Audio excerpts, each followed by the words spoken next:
Welcome, beautiful souls, to the Matchmaker with Letitia Underwood. I am so thrilled to have each and every one of you joining us today for this special live stream. Today's topic is a truly fascinating one as we dive into the world of relationships and love. We'll be exploring the insights and wisdom from the incredible book Getting to I Do, written by the renowned Dr. Patricia Allen. Patricia Allen's book is a treasure trove of knowledge, guiding us through the journey of finding and nurturing fulfilling relationships. Her profound insights have touched the lives of countless individuals, helping them navigate the complexities of dating, love, and commitment. Whether you're single, in a relationship, or simply seeking to deepen your understanding of love, you're in for a treat today. Together, we'll explore the key principles shared by Dr. Patricia Allen and discuss how they can shape our paths to finding true connection and lasting love. Feel free to engage us in the chat, ask questions, share your thoughts, and let us know where you're tuning in from. This is a safe space to discuss matters of the heart openly and respectfully. So grab your favorite beverage, settle in, and let's embark on this beautiful journey together. Together, we'll discover how we can all get closer to I do and create loving relationships that stand the test of time. Thank you for being here with us, dear viewers and subscribers. Let's make this live stream an unforgettable experience. Then let's dive into the pages of Getting to I Do and explore the transformative power of love.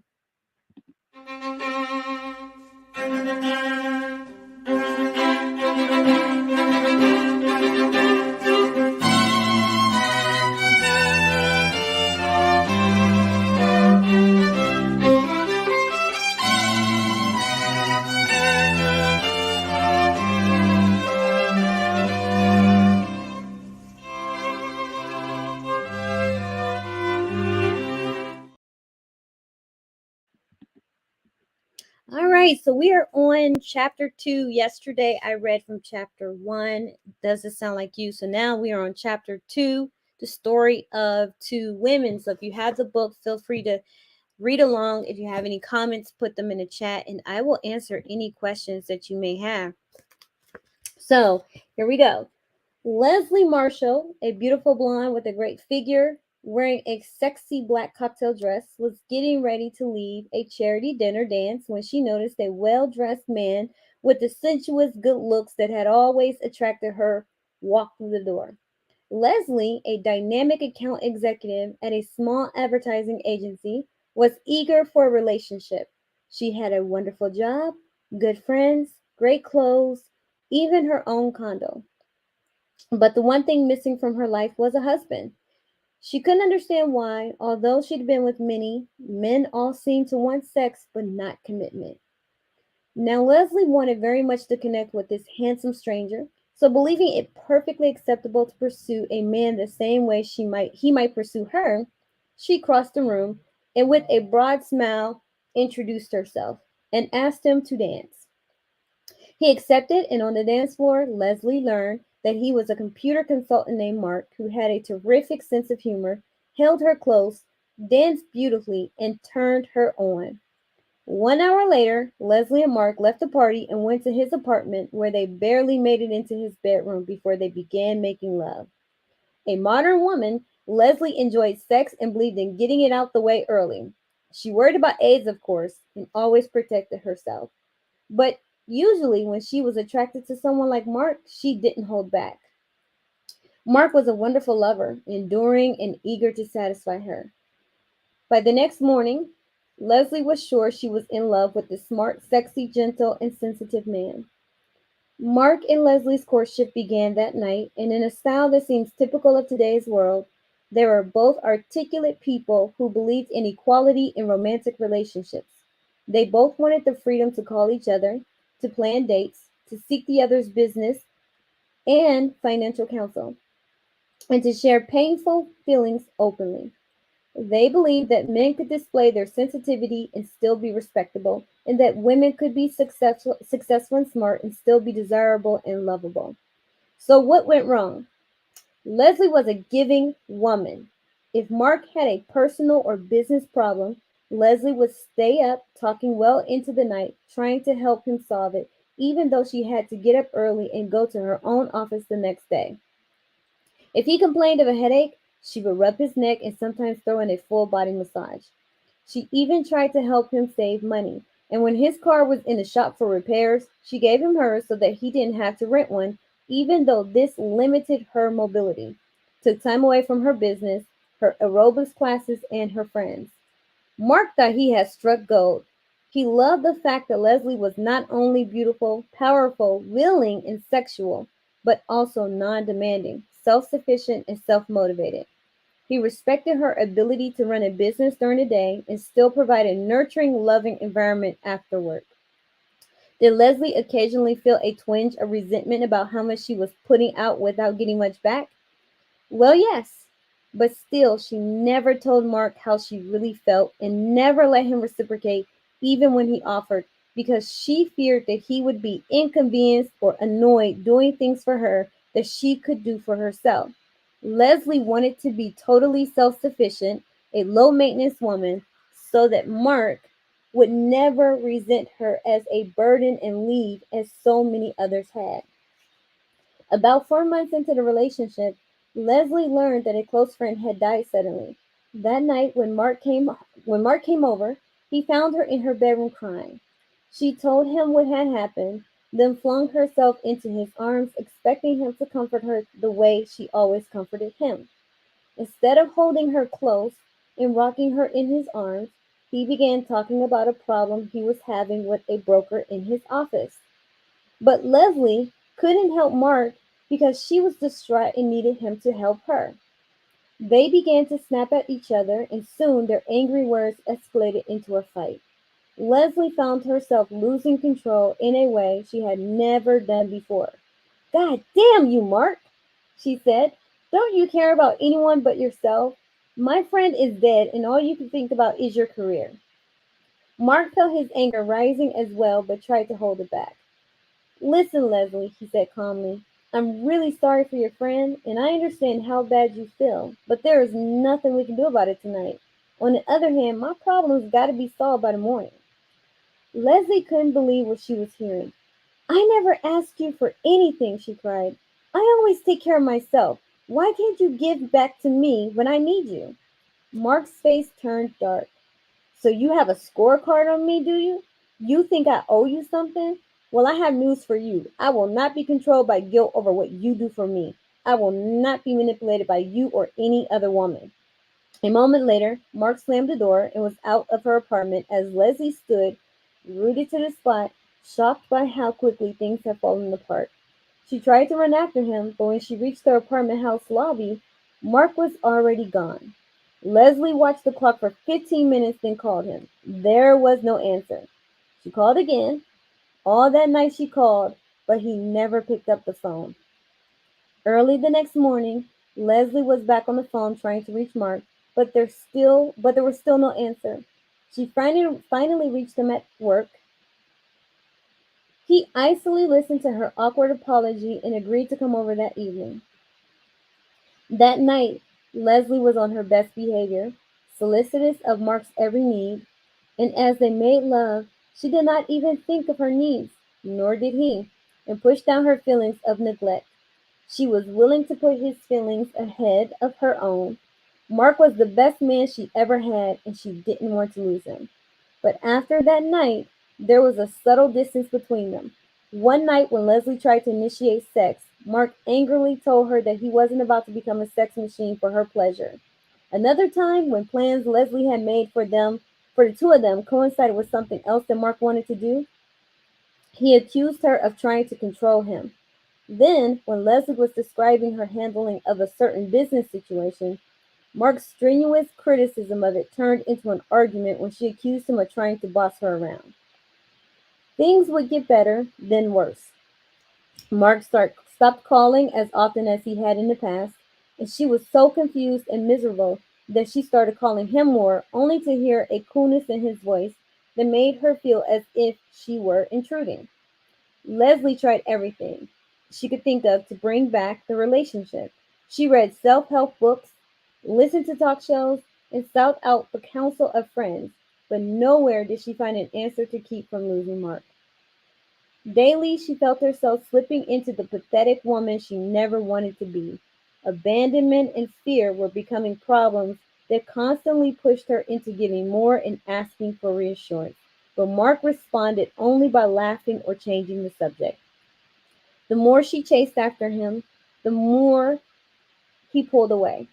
The nights she did get him to agree to see her seemed to end in emotional outbursts, in jealousy, and fear that he was seeing another woman, all those issues that she knew would drive him away. Leslie knew she had an obsession when she found herself driving by his house, watching beautiful women coming in and going, women who seemed perfect in comparison.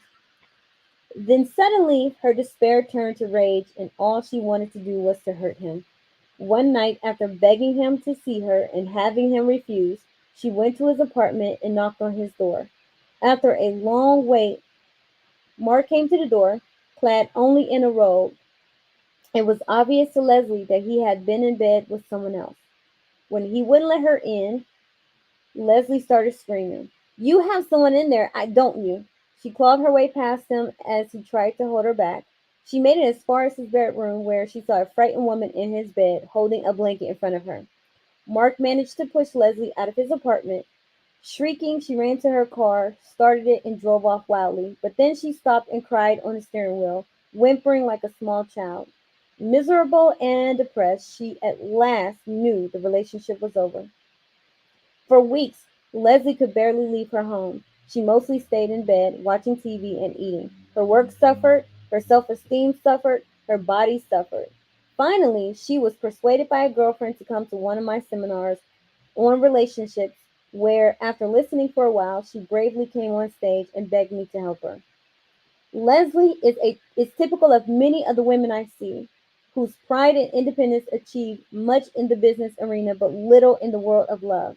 Like Leslie, those women think of themselves as female but inadvertently and unconsciously take the male pursuer role in a relationship. Unfortunately, so many women are acting aggressively toward men that it is assumed to be correct behavior. But aggressive behavior is correct only in certain situations. Leslie needed to learn about her choices: male, female, pursuer, pursued, giver, receiver, and understand that she unconsciously took the male pursuer giver role. When a woman like Leslie pretends to be to be the sexually generous male partner, even though she really wants to receive lovemaking in a committed relationship as the female partner, she ends up frustrated and confused. My plan was to instruct Leslie about the options, choices, and techniques she needed to achieve her goal of a serious relationship. I was to act somewhat like a parent in an age when most parents are bewildered when it comes to teaching mating practices. I asked Leslie to let me be her coach until she found her man. She started to cry, not really daring to believe that I could help her. However, I have seen enough success stories to be able to promise fulfillment, and I did so with Leslie. When Leslie asked at what point I thought her relationship with Mark had begun to go wrong, I replied, the first moment when, by pursuing Mark, you unknowingly chose to be the male in your relationship.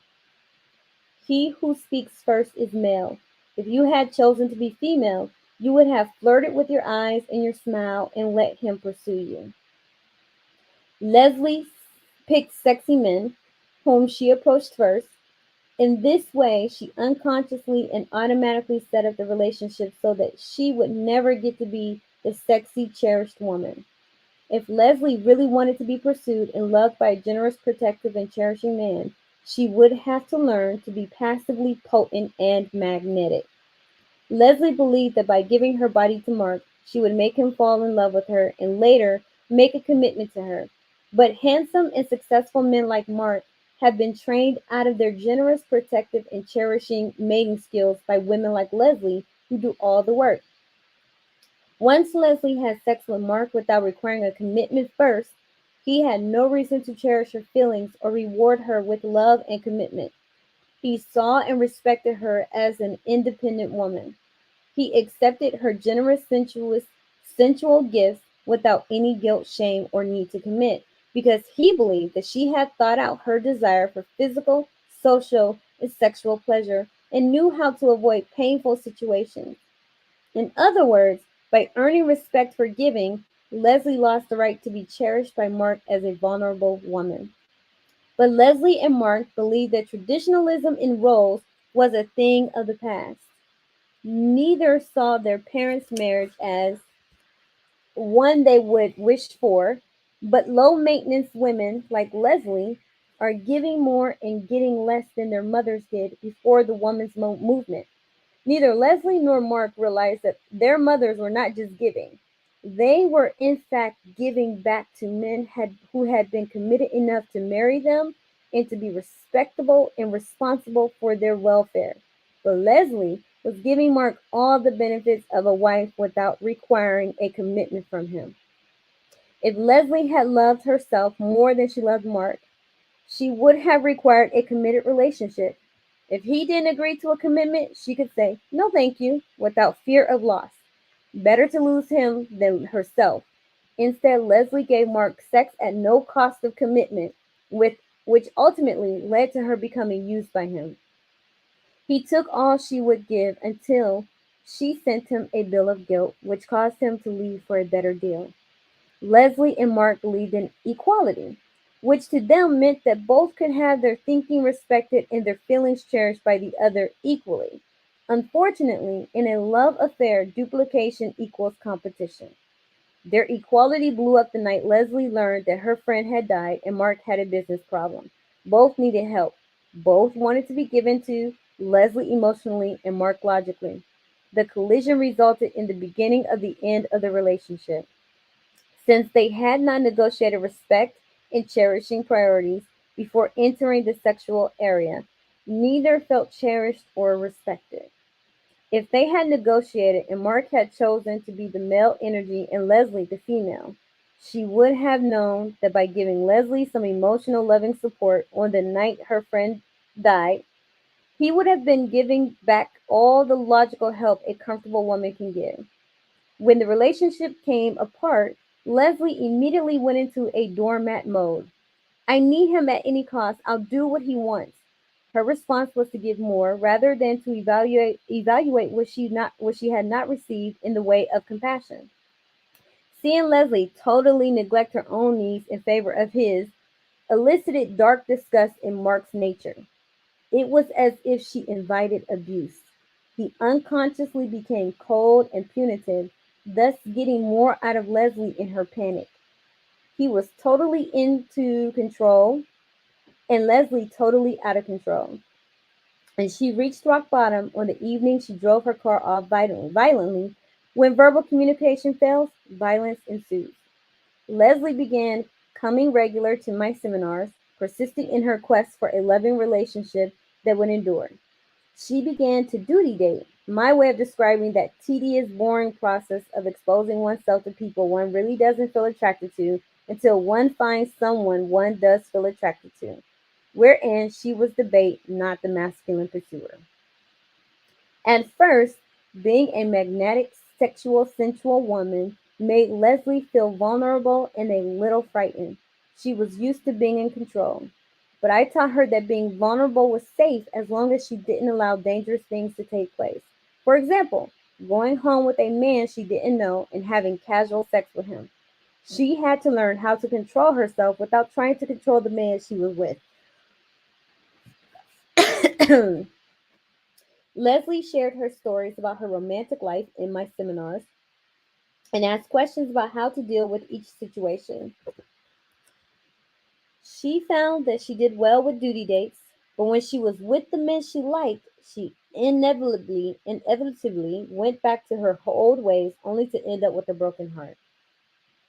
Then one evening, she came up on stage and she told us about Walt, a freelance photographer she had met through business.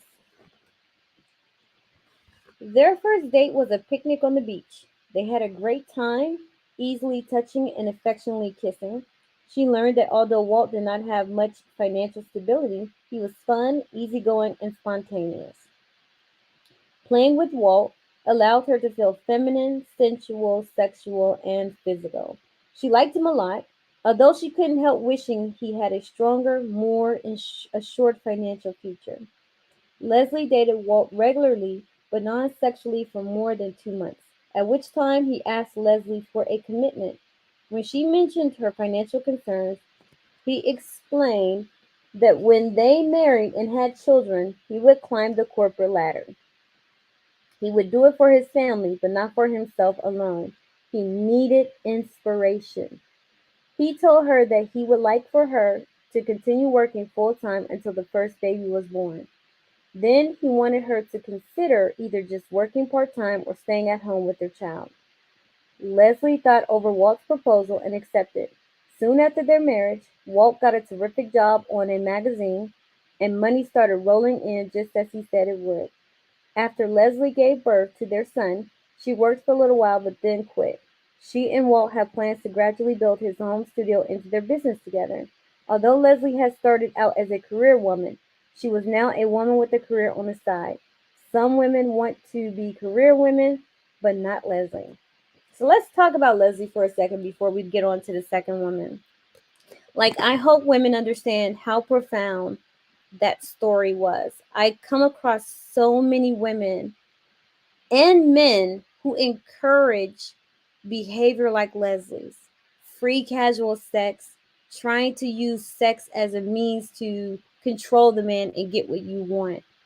And this is why I tell women I'm a huge proponent of no sex before commitment, because you don't know, you have, in order for a man to give you what you want, you first have to know what you want and why do you want it. So if you want commitment, then you need to set that from the very beginning. And a man is not going to take you seriously if you're not going to stand strong in your standards. Notice how she was dating men who weren't commitment minded. The first guy she was dating was Mark. He was not commitment minded. Mark was having fun. That's why he was attracted to the way that she approached him. She approached him, and then they were having sex that first night. Men who and women who are proponents of sex on the first night, yes, having sex on the first night works out about 25% of the time, but that's the exception to the rule, and you don't want to go off of the exception. More times than not, when you have sex on the first night, there's no commitment, it's not going to turn into a relationship, because for the most part, men who engage in that behavior aren't looking for long-term partners. They're looking to have fun. And what women fail to realize is that men are thinking that women have already thought this out. Women have an understanding that this is just sex, we're just having fun, nothing serious. You know what you're getting yourself into, but men don't realize that women are using that as a game. They're playing a game. If I come across as independent, low maintenance, sexually liberated, carefree, that he would choose me. And I don't think people understand that when a man is going to choose you only if he's ready to choose. When he is ready to get married, he's going to move differently. And Leslie doesn't realize that it wasn't that the men didn't want commitment. Well, Mark didn't want commitment. It was the fact that she was only dealing with men who didn't want commitment based on how she was moving. A marriage-minded man who wants commitment is not going to allow a woman to pursue him. He's going to do the pursuing because he's the one looking for a wife. As the Bible says, he who finds a wife findeth a good thing and obtains favor from the Lord. He who finds a wife. He, not she, not they, but he. Marriage-minded men will automatically have that mindset of, I'm going to find my wife, so I'm going to do the hunting, I'm going to be the doing the pursuing, I'm going to do the approaching. Men who are not looking to settle down and be in a committed relationship are going to be more open and receptive to a woman approaching them. So ladies, when you hear men talking about, oh, women need to approach, women need to, be, I like a woman who is going to be more forthcoming. That's a red flag, and that's a sign of a man who is not commitment minded. I don't care how much he says he could be, right? If he's saying that and he's not in a relationship, You need to ask him when was his last relationship and how long did it last? And how long ago was that? Because these serial monogamists who do these short term situationships, you need to dissect that. Because to him, sure, yeah, I have no problem. Yeah, if a woman did that, they like to think that they would be able to get into a relationship with the ideal woman. But you're not his ideal woman, because if he was, he would have approached you. Men will always approach a woman that they find to be attractive and sexually appealing. If he's not approaching, he doesn't see you that way. Should you send choosing signals? Sure. Like Dr. Patricia Allen says, you flirt with your smile, your eyes, and your allure. And you let that man come over to you. And I know times have changed, right? That sometimes you may have to walk past, you may have to do something a little bit more in this day and age. Online dating is a little bit different, so flirting will look a little different when you're online.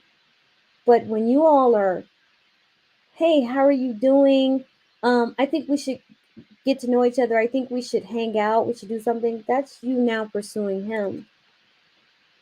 And then what's happening is you're expecting that once you get him, you can turn the tables on him, and now you want to be the woman, and he's like, nah, like I like the way that it was, like you approached me, so I'm not going to do all the heavy lifting. Right? Men who accept that type of approach and accept women pursuing them, they have no desire to stick to any type of gender roles.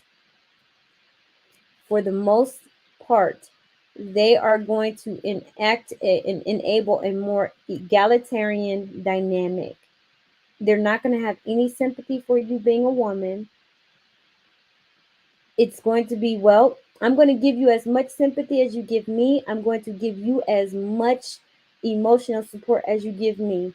Whatever you give me is what I'll give back, and whatever I give you, I expect back. Right? That's men who are not marriage minded. But I think women need to take that and understand that when you first approach a man and you start pursuing him, and I'm not talking about choosing signals, but when you first approach a man and you start pursuing him, you set yourself up to become the male in the relationship. How you start is how you finish. So if you want to be cherished, you want to be the receiver, and you want to be feminine, you're going to have to learn to attract a man through your allure, through your energy. The more feminine you are, the more that energy you get off, the more you will attract men, and you will attract more of the men that you desire. Women need to work on upping their femininity factor. Women have been socialized and conditioned out of their femininity, and they're now operating more like men, and so they're in the mating market, the dating market, moving like men. Men attract women with their resources and how through their resources and their masculinity. Feminine women attract men that they desire through their beauty and their energy. Now, once he's pursued you and he's trying to get to know you, of course, you need to be more you need to be engaging, you need to have an engaging personality, right? There's need to be some commonalities, some interest factors there. But you also need to make sure you stay in the feminine frame. Feminine does not give. Feminine only receives and then gives back what is given to them. Too many times women are giving, giving, giving, and then they're not getting anything in return, but they're giving expecting that man is supposed to give back, but that was not the way it was set up. Once you see that a man is not interested in giving you anything, he's not interested in being your man. He's just not. And I know some people are like, well, why is that, Letitia? Well, because he doesn't find you attractive enough. You're not attractive enough for him. And that's what it really boils down to. I don't care how great of a personality you have. I don't care how nice you are, how sweet, how kind you are. Men are driven by what they see. And the more attracted he is to you, the more he's willing to do for you. and the more he does for you, then that allows you to reciprocate, because it's not about just the woman just taking and receiving. No, whatever he is giving to her, then she gives back, but you don't give back at the same level that he's giving. And a lot of women end up falling into that route that, oh, he bought me a watch, so I have to buy him a watch. Oh, he spends this amount of money on me, so I spend that amount of money on him. That is a very modern way of thinking, and unfortunately, the modern thought process behind dating does not work for romantic relationships. They just don't. We see people try to make it last, but they struggle through. But the more you accept the traditional role of someone picking a role, whether it's male or female, it doesn't matter if you're the man or the woman, but picking a role and sticking in that role, that's how relationships are lasting. Not everybody trying to have it all, do it all, and having that egalitarian where everything is split right down the middle, from our thoughts to how we respect each other to how we cherish each other to what we buy, what we do. That doesn't work. And that's what Dr. Patricia Allen is trying to express, is that egalitarian dynamics in romantic relationships do not work. Egalitarianism in modern relationships does not work. You have to choose whether you're the male or the female. And if you're choosing to be the female, then you have to take a step back and you have to be comfortable and allow yourself to be pursued. If you are not being pursued, then there is something you need to do some work to attract the type of man that you desire. And that's why this channel exists, is because I'm teaching you how to do that. I'm teaching you on how to develop a genuine, authentic, feminine frame so that what you are on the inside starts to exude from the outside, and it will attract the type of men that you want. And I'm telling you, ladies, that if you want to be the female, the softer and more feminine you are, genuinely, not trying to portray it, but the softer and more feminine you are, genuinely, you will start to attract the type of man that you desire. If you are trying to fake the funk just to get a man, it will only last for a hot moment, and then he'll figure out you're fake and phony, because he'll inadvertently trigger you by being the masculine male. He'll figure out you're fake and phony, and that'll be it. But as you can see by the book, with the first story with Mark, men are showing you how they see you. And he didn't want commitment from her. He just wanted fun. But she really deep down inside wants commitment. But she let go of that value and what she wanted because she was so attracted to him. Women, you have to stop doing that. When you set a standard, what you want is what you want. And if that man is not willing to give it to you, you do not sacrifice it just for the sake of being with him. I know there's a lot of people telling people, oh, you just have to let things go. No, you do not sacrifice what you really want that is according to your values, your principles, your morals, and your beliefs. You do not sacrifice those just simply to get a man. Because in the end, you will not get a man. You will not get the man that you desire. And then if you end up getting one, you're not going to like him all that much. And in the end, what happened? She ended up married and happy to a man whom, didn't have it all in the beginning. But he was a man who showed her he was competent and capable. She communicated with him. That's another form of the feminine, is that communication is key. She met a guy that she liked and she had fun with.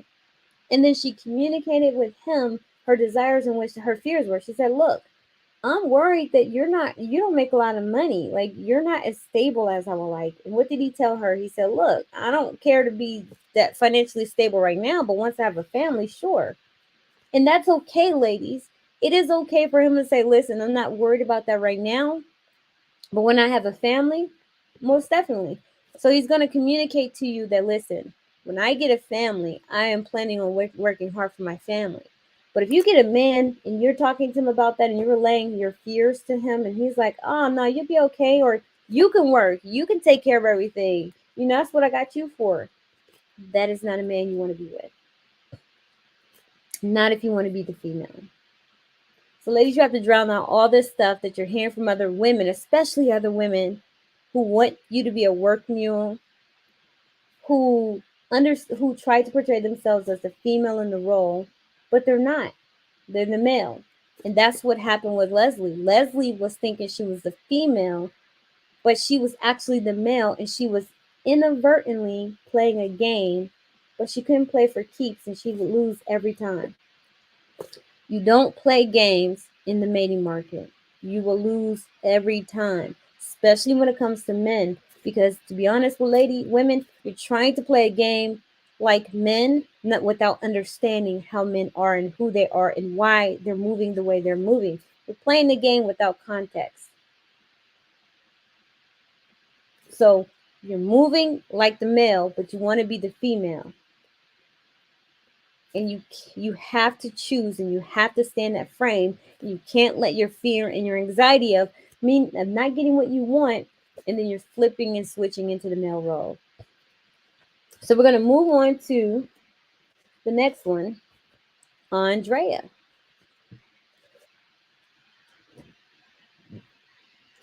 So we're going to move on to the next woman, Andrea.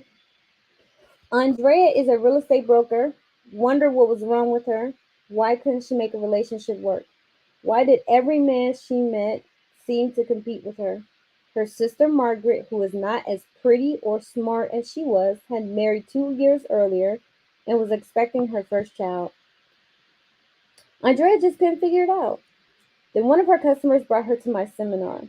After hearing me speak, Andrea concluded that she had been too masculine in her past relationships with men and vowed that she would now change using my step-by-step method for the feminine woman she was determined to be. She met Johnny, an insurance salesman, through a friend. He asked her out almost immediately. One delightful date followed another, and their relationship took off into one commitment and planning for the future. At first, Andrea followed my rules of femininity as carefully as she could.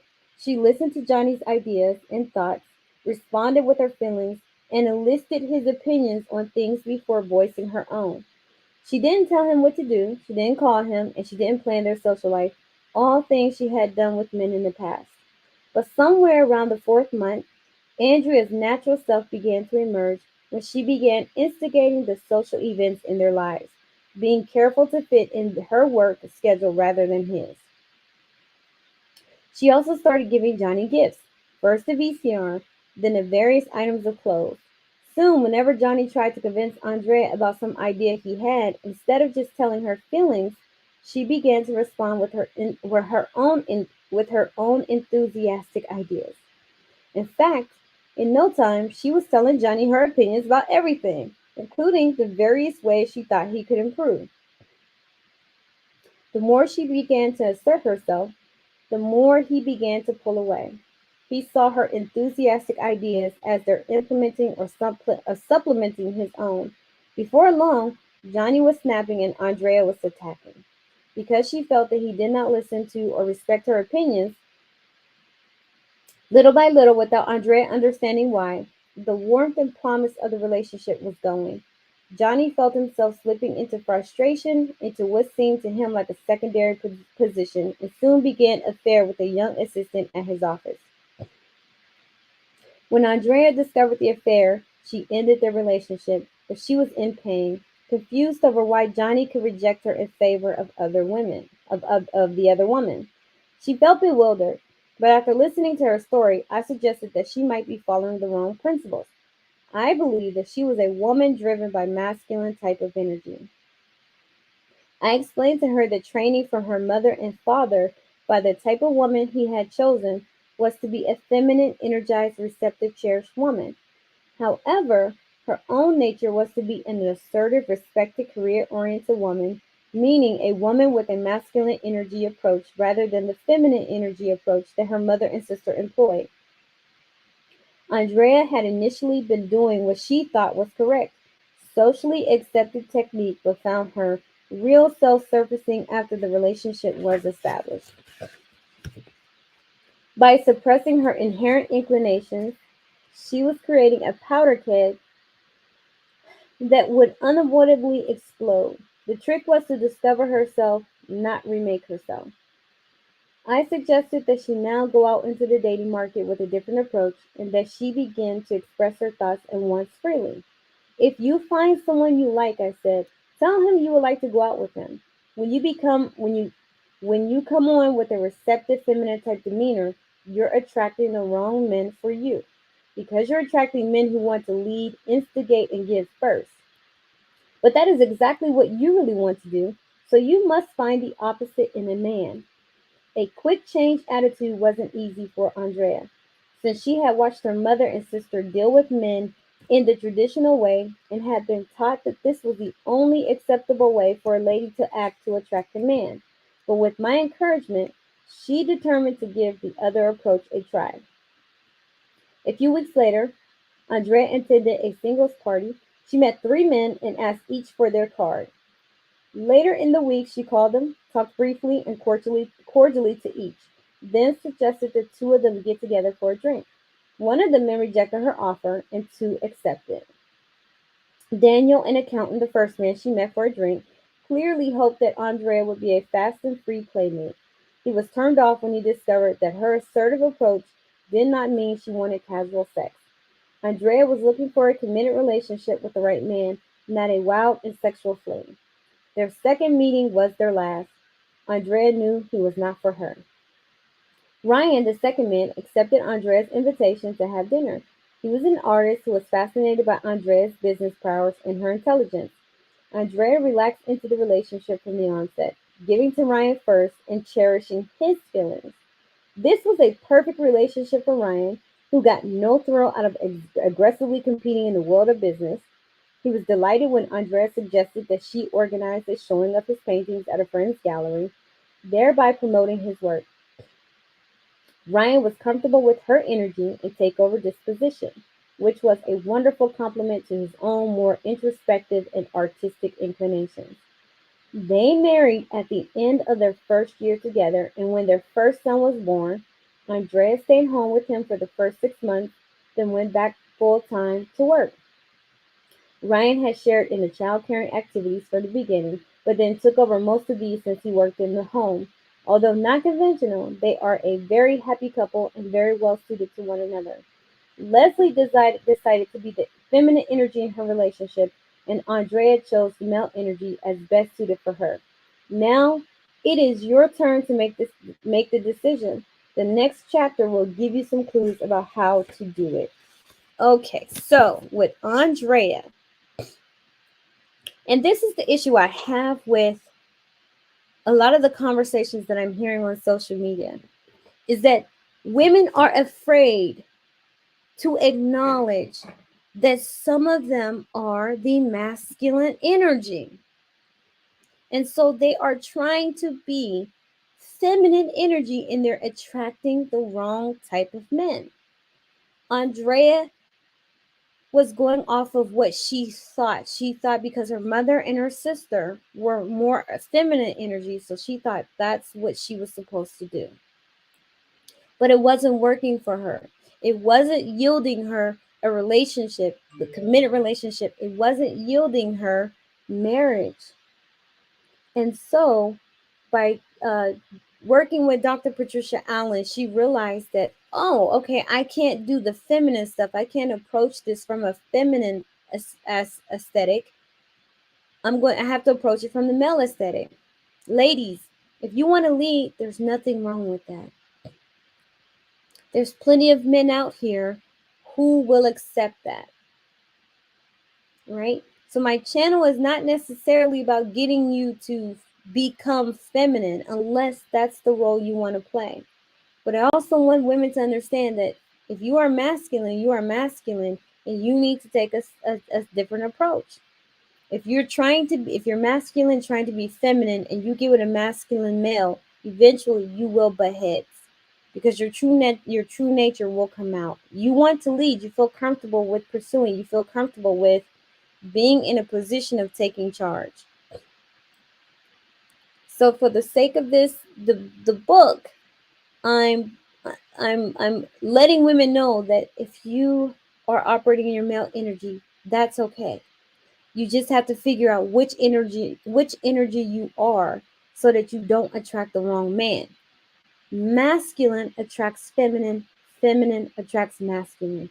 And unfortunately, a lot of women are trying to erroneously operate in feminine because they think that's what they're supposed to do, or they are falsely acting in being disingenuous and falsely operating in feminine energy to attract a masculine man, even though that's not really who they are.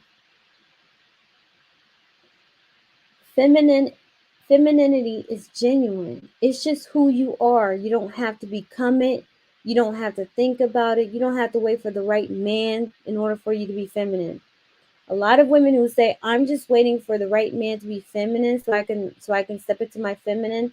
Ladies, you are actually in fact operating in masculine energy, and you are the male. You will be the male in your relationship dynamics. It's time for you to accept that. It's time for you to acknowledge it, accept it, and just date men who are comfortable with being the more supportive role in the relationship. That way, you don't have to feel like you're being controlled. But for the women who are accepting to be the feminine, you trying to control, trying to lead from the bottom or be convert, you are not going to do well with a masculine man. So you have to figure out which one are you, which one works for you. Stop thinking that you have to be something based on what others you're seeing what others are doing or you think you need to be doing. Because getting to I do starts with you acknowledging the role that you're going to play. If you are going to play a game, if you're going to play false, you are not going to succeed.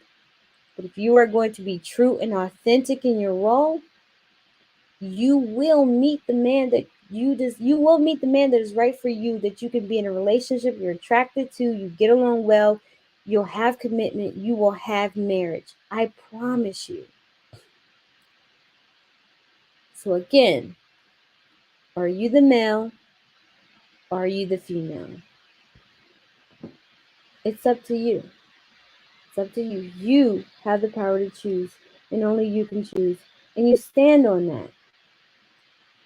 And if a man can accept that, then you know that okay, this is not for you. This is not a relationship. You're not gonna get what you need and desire of this man. So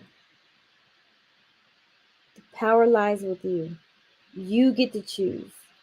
Are you the male or are you the female? With that being said, I look forward to you guys joining me on tomorrow's podcast. Another Getting to I Do reading, Chapter 3, Choosing to be Respected or Cherished. Make sure you like and share this channel, share the video, leave a comment. I love I love reading the comments and I do respond back. So make sure to join us tomorrow, 1 p.m. Eastern Standard Time. And until then,